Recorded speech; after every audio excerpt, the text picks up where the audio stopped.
Our community development meeting on March 16th, 2023. The time is 9 a.m. I'm calling this meeting to order. In attendance are Commissioners Brooks, Matari, and Duncan. Are there any changes to the agenda? Okay, hearing none. I do not have any open remarks. And are there any conflicts of interest? All right, hearing none. Our first deliberation item is ZON 21-0002, and this is the Kellner CZDA, which is Conditional Zoning Development Agreement.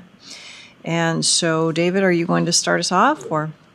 Madam Chair, Commissioners, this item is properly before you and ready for your signature. The staff has reviewed it, including our legal counsel.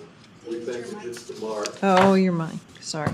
We think it hits the mark of what you requested, so we believe it's properly before you for your signature. Okay. Thoughts, questions? I looked at the document. It looks fine.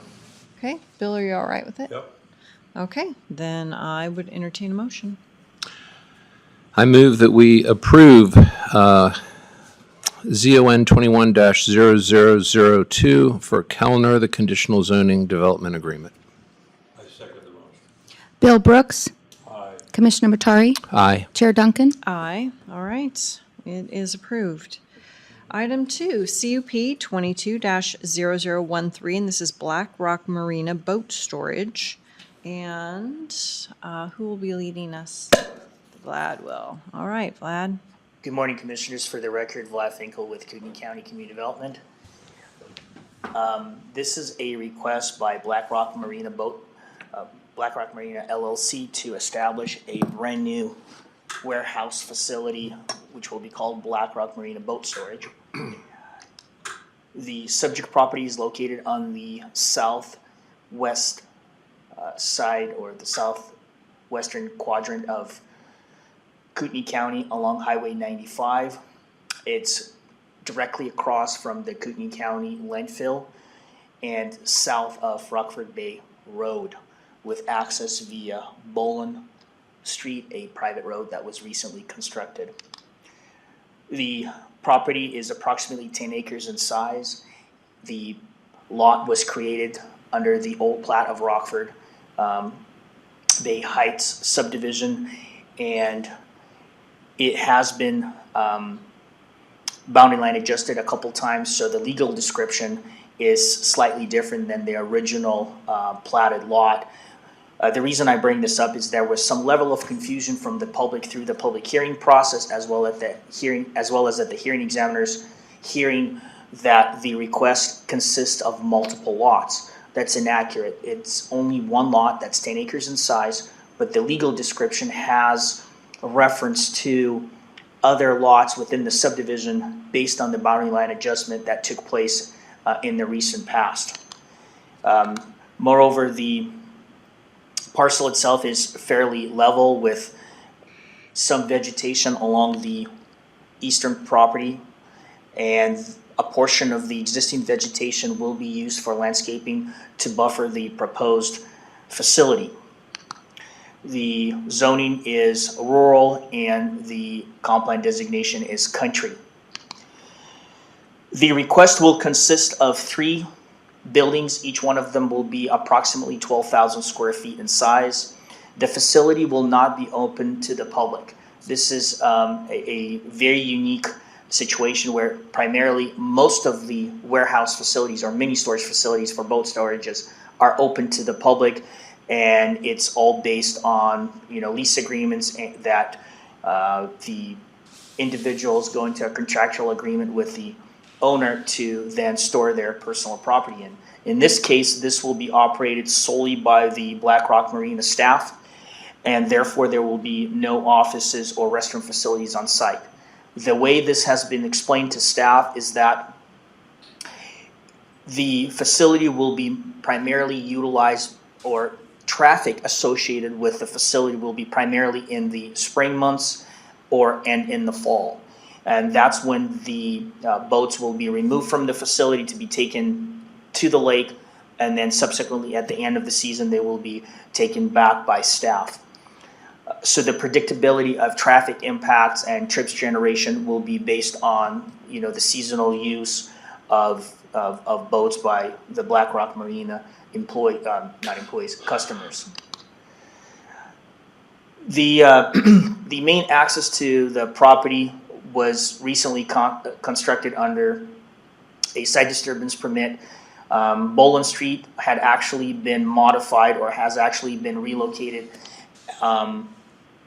in a location where there is currently a wetland area and there's some slope conditions that were not contemplated as part of the original subdivision proposal some decades ago. I think it was platted in the mid to late 90s. However, the access has been recently constructed and it has gone through the proper channels of a relocation permit. Therefore, we have no concerns or issues with the access to the subject property. These are some of the Jamie photos. Kilmer. I'm sorry, who's just joined us? Jamie Kilmer. Oh, okay. We actually already approved the CZDA, so if you would like to continue listening, you can, but otherwise you don't have to. Great. Thank you very much. You bet. As I mentioned, the subject property is rolling hills. It's more like a pasture land with some limited vegetation along the eastern property line. These are some more photos of the subject property in question. During the agency comment period, we solicited comments from all the jurisdictional agencies, and none of them had any concerns with the proposal. The only main request was that the access driveway and the improvements on site meet Worley High Fire District requirements for fire access. The applicant will not be required to provide interior sprinkler systems for fire suppression because the buildings will be below the minimum threshold of 12,000 square feet. The applicant will have to go through a building permit process in order to construct the 3 proposed storage buildings on site. Health Department had no issue with the proposal because no gray water or sewage services will be created with this facility. During the public comment period, we received 1 neutral comment and 2 comments in opposition. Some of the concerns were raised with respect to traffic that was being generated by the facilities, hours of operation, future maintenance of Boland Street, outdoor lighting, landscaping, fencing, and compatibility with surrounding area. At the public hearing before the hearing examiner that took place on February 16th, there was a group of individuals that showed up to voice their concerns with respect to the proposal. One of the issues was that it appears that majority of the individuals who purchased the property are recent owners. They purchased these parcels within this plat within last year or so, and they believed that this was going to be strictly a residential development based on the restrictions that were going to be placed in the CCNRs. Unfortunately, the CCNRs were never recorded with any of the purchases or with the plat itself, and there was never a road maintenance agreement established by the previous owner of the subdivision.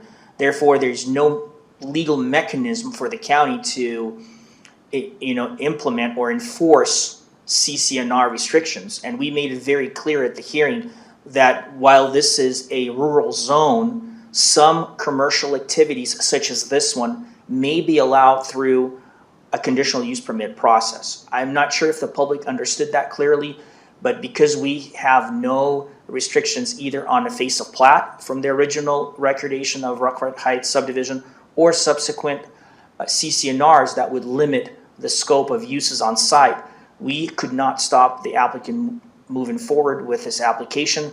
And therefore, we believe that we don't have any mechanism at this point to recommend denial of the request.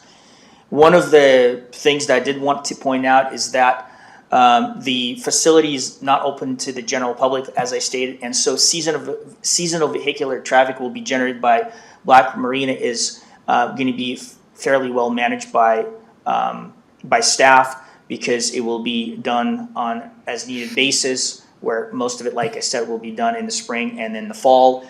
The applicant will be required to provide perimeter vegetation to mitigate visual impacts associated with the request. As I stated, Bowman Street has been constructed recently. And there are multiple commercial uses in the area, and therefore we don't find this to be out of context. As I said, there is a restricted surface mine directly to the south of the subject property on the east side of Highway 95. I think it's called Peak and I can't remember the name of it, but it's a gravel pit. And there's the Kootenai County landfill that is directly to the west of the subject property. The hearing examiner heard this request on February 16th of this year and subsequently recommended approval. One final thought, while we do understand the concerns raised by the property owners who recently purchased the lots and are looking to build homes within this subdivision, because of no restrictions as may have been contemplated by the original developer, we believe that this should be approved at this point. And so I stand for any questions that you have at this time. Questions? Yeah, what are the reasonable hours for access? I mean, and that's gonna be staff only, right? Correct? We're not gonna have people in there picking their boats up at 6 a.m. That is correct, Commissioner Brooks. That's a good question. I have looked at a number of mini storage or warehouse facilities in Kootenai County, and a number of them have absolutely no hours of operation understand. restrictions. They're 24/7. Yeah. We felt because of the concerns that were raised by the public, even though there's lack of restrictions, we felt that a 6 to 10 time frame. Yeah, condition 8.10. Yes, 6 a.m. to 10 p.m. 6 a.m. to 10 p.m. Okay. But there is predictability in terms of traffic because it's not going to be open to the public. It will be operated, as I said, by staff. I don't know if they will be removing boats So it as early becomes as. a burden more on staff to be there at 6. And That's accurate. until 10, if the public can't show up at 6 and say, we want to come in. Yes, I believe that's an accurate assessment. Okay, thank you. When was the request for this conditional use permit put in? Commissioner Matari, based on the course of proceedings, the pre-application was done a little over a year ago on February 1st of 2022. And then roughly 8 months later, in November of last year, staff received a conditional use permit to establish this facility. And I believe a number of those lots from the testimony at the HE hearing were done in between that time. Were done around that time, before or after? I believe a majority, from what I recall, a majority of the purchases were done after the initial pre-application meeting, sometime this past summer of 2022 or early spring of 2022. So it's possible that the seller was misrepresenting by suggesting the CC&Rs would be registered, knowing that someone had already owned a lot and was going to build this. Unfortunately, Commissioner Matari, I am afraid to conclude what may have been misrepresented. I don't think it's fair to both the applicant or the original developer. As I recall, you may find it interesting that the individual who's proposing this request is also a land use attorney, and he did testify at the public hearing in front of the hearing examiner that there was some sort of a contractual agreement. I'm not aware of it, but he testified on record that the contractual agreement was basically to state that the current owner of the lots within the subdivision or the subsequent owners would not contest to the to this project moving forward being a commercial operation. And that was something that John Magnuson, the owner and also real estate attorney, had testified on record. Whether there is that document somewhere now or if it has expired, I don't know. I have not seen it. It's not part of our record, but if perhaps Mr. Braden can clarify on what and if anything can be considered to be misrepresentation, I don't have that knowledge. Pat Braden, Civil Deputy Prosecutor. I'm just kind of catching up with what Mr. Finkel has said, and I would have to look through the file to see if there was any misrepresentation or not. And what about the road? Who's paying for the installation of the road? It's the original developer, Mr. Crow, who owned the subdivision or all the lots, and I think he still owns a majority of them. He's the one that requested a site disturbance permit to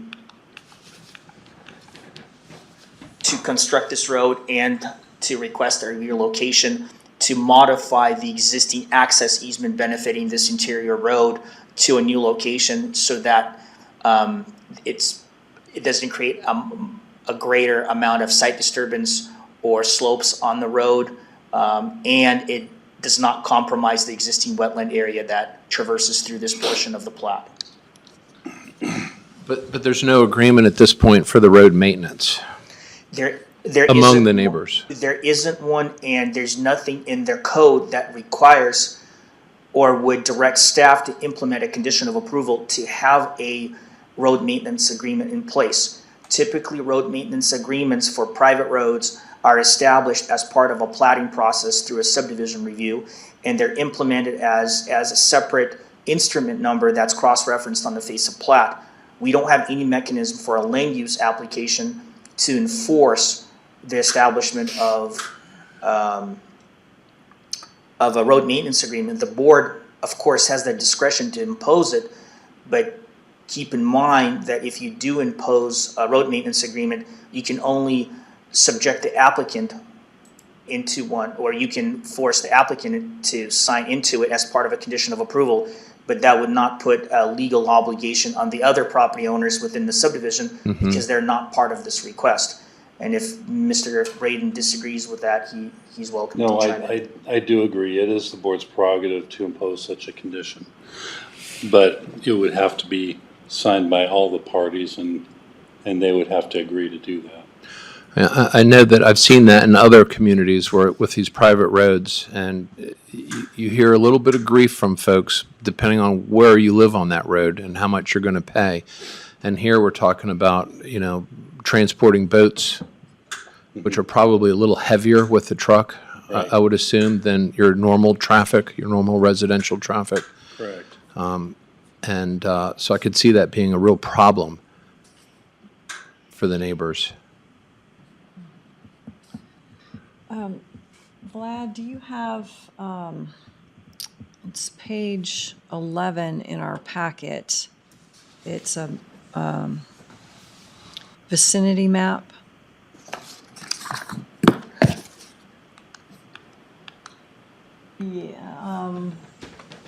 Yeah, that one's fine. So the bottom tip corner, is that the road that they use to get out of to get onto the highway? No, they're using the road that Bowling Street, that gains. North. So they head out north, out to Rockford Bay Road, Okay. and Rockford Bay Road is a public road, and Worley Highway District did not have any concerns. One of the reasons, I'm glad you raised this question, one of the original considerations was for the applicant to gain access through the adjoining parcel to the west. I think it's owned by Kootenai Electric, and they were to establish a substation on this site, and they were hoping to just have an access easement that would connect them directly to Highway 95. However, from what I understand, Mr. Wickman, who represents the owner, stated that while exploring that option, they were advised by Idaho Transportation Department that in the event there is a possibility to gain access elsewhere, they would prefer not issuing another access approach directly onto Highway 95. And that's pretty common throughout the counties, that the state agency, or ITD in this case, they prefer to minimize the amount of accessibility or access to state highway for safety reasons. And that's one of the, I guess, concerns that was raised by the individuals who recently purchased lots within this plat, is that they would rather see this facility gain access directly across this western parcel onto 95 without having traffic on Bowling Street. But I don't see how staff can make that recommendation without the approval of Idaho Transportation Department.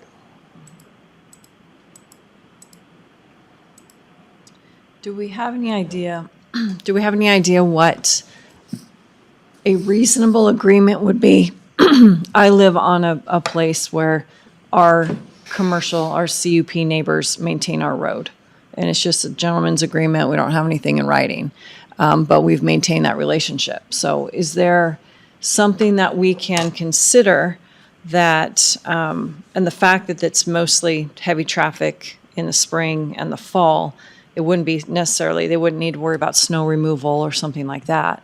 But is there some condition that we can say, to be a good neighbor, since you are driving from the southern end of the neighborhood all the way out, that there would be some type of maintenance responsibility, even if it's once a year?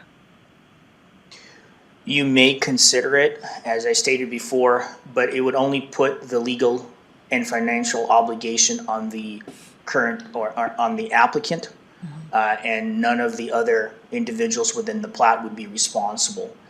Whether or not that's fair or not, it's up to you to make that decision. But we can't draw in any other property owners at this time to sign into this road maintenance agreement.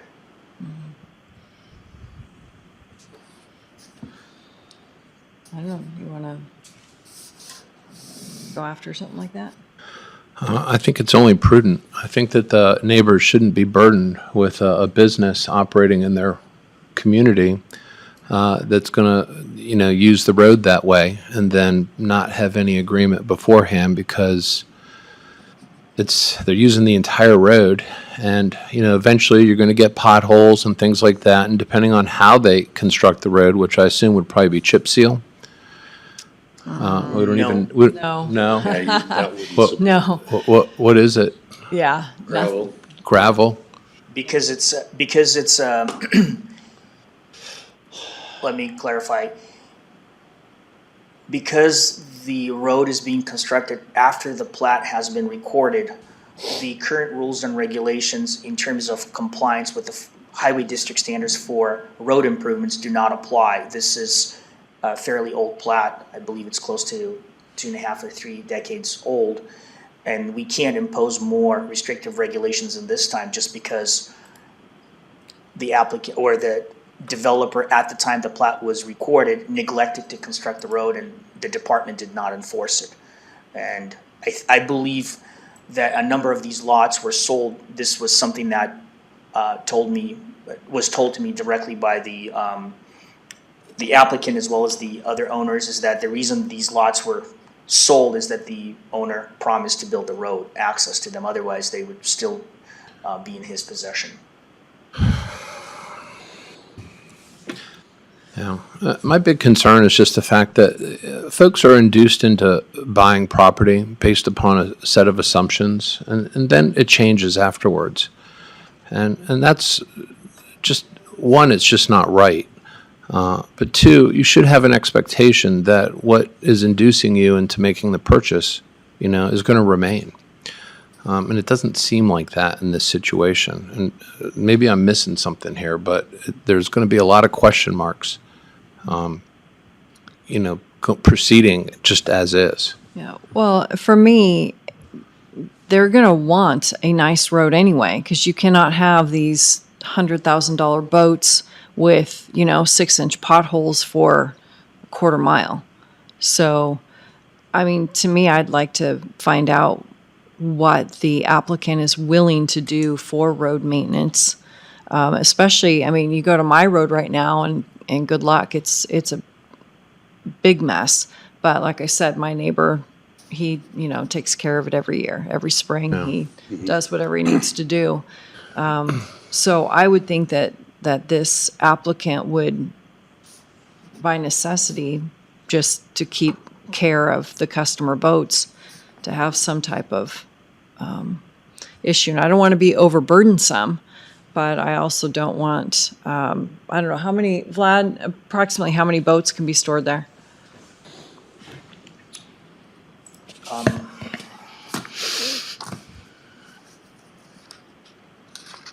Can we just count the number of boats in that one building? Well, I think it depends on the size of a boat. I don't think there is gonna be a standard place or a standard size Right. spot for storage. And it's not just the footprint, it's also the height of the building, because I would assume that they want to stack boats too. Maybe. Yeah, I mean. I don't know, I don't recall the total number of boats that they would have, but I think at one point, they may have mentioned 30 to 40 boats per Per building. building. Yeah. Because 200 is a lot less than 1,000. So 200 trips in the spring and the fall is not going to be that big a deal. 1,000, a little bit. Yeah. It sounds like there really needs to be a more comprehensive approach to this so we can kind of understand what they want to build, what the traffic is going to be, and what they're willing to do, at least on the road maintenance side. I think that's prudent because, in the wintertime, people are going to plow their section of road, and that's going to create problems for But they're it. not going to come in and out in the winter. I understand that, but it'll create problems for the roads itself, Yeah. and then it becomes an argument. Well, who's responsible for what? Right. Well, if you wanted to hear from the applicant more, then you do have the option of, scheduling this for a public hearing before the board. I'd like to not go to that extreme, just to maybe reach out to the applicant and say, what are you willing to do for road maintenance? And have Or, them. or another option would be to continue deliberations until, allow staff to Right. get that. Okay. I'd probably prefer that way to go. Mm-hmm. Bill? Yep. Thoughts? Okay. All right, we need a I think motion that's a then? good idea, good compromise. I move that we continue deliberations on CUP 22-0013 for the Black Rock Marina boat storage And that would be to a date uncertain. to a date uncertain. In order for staff to, Do their magic. yeah, In order for staff to obtain more information. thank you. There, perfect. I second the motion. Bill Brooks, Aye. Commissioner Matari, Aye. Chair Duncan. Aye. All right. Case has been continued, and now we can move on to our business section.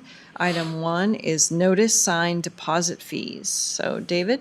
Commissioners, we would like to start charging applicants at the time of a pre-app, put them on notice that we'd like to charge a deposit for these signs, which we use in every public hearing. Usually 2 to 3 of these for a case like the one you just saw. And the reason for the deposit is that they're fairly expensive signs. We've been using them for 9 years. We can recycle some of them, but it's more often than not that they either get destroyed and aren't returned to us, or the applicants just neglect to bring them back. And it's a big waste of staff time to go out and try and retrieve these things, in my view, after having watched it for 9 years. What I used to do in another jurisdiction was we just had a deposit for the cost of the sign and the materials that go on it, including the stake. And then if it's not brought back, we keep the deposit. And then that money gets circled back around so that we can buy new signs. Does that make sense to you? What are you recommending as far as deposit? We haven't done the math yet, but back in the day, it was roughly $30 a sign. More than 10, less than 50. Yes, sir. But the way we would get the answer to your question is just do the math of what it costs us to make these up. and then divide it out per sign. If you're okay with that. I'm fine with that. Yeah. Who installs the sign? Your staff? We do when we first go visit the site, because we visit every site. But as you can imagine, we don't usually go back after the fact just to pick up a sign, because that's Yeah. rather time intensive. Sure. And is your time included in that calculation? It will be. Yeah. Okay. Well- Even we'll try to figure out, it's, it's an approximation, but we'll try to figure out even things like gasoline. I guess my only concern with that is since we don't already go out, we already go out there in the beginning. We don't go out there in the end. So I'm not really sure we have to go out no matter what, or we're only going out to put the sign up. No, we don't have to, but I tell all the staff, I want them to visit every site that we process. Okay. I want them to have a hands-on knowledge of what they're Sure. processing. Right. So, I mean, I'm comfortable with just the price of the sign and the stake. Okay. Just because adding additional to that, I mean, I don't want to have something to defend it. I don't want It's to a little hard to defend do it. the math on the additional part. Right. And because you're already going out there, it's not actually, you're not doing a separate trip regarding the And sign. part of that cost is recovered arguably by the application fee. Right. Yeah. I would suggest that you have a bring back fee that is a small penalty but not onerous. That is to say, I can think of all kinds of expenses I could add on to that. Staff time, you know, the person who's not bringing it back isn't thinking in those terms, but just enough money that it's worth their while to pick it up and bring it back. Which you would think would be the cost of the sign. Yeah. If you have 3 signs, that's $100, right? That's So usually incentive enough. Yep. At least it was in this other jurisdiction I worked in. And just to let everybody know, in order to properly adopt this fee, because it would be a new fee, we'd have to schedule it for public hearing. Or a fee schedule. Or, yeah, I mean, whether we do it just this fee or if we do Okay. it. Yeah, because it's Either a new way. fee. So even though it's considered a deposit and not an actual fee? Yeah, I would err on the side of caution and just Okay. do that, and that could be, regular deliberations or business meeting, either Okay. one. Okay. Well, we'll do if it's all right with you, we'll do the math, we'll come back with a number and advertise it. Okay. Yeah. And I probably would like it on a business meeting instead of, Okay, Yeah, sure. and we'd have a fee resolution ready with the amount of the fee and, indicating, refundable, under these conditions, okay. so. All right. Sounds like you have direction. And if there is no further business, 9:33, meeting adjourned. Thank you. Thanks.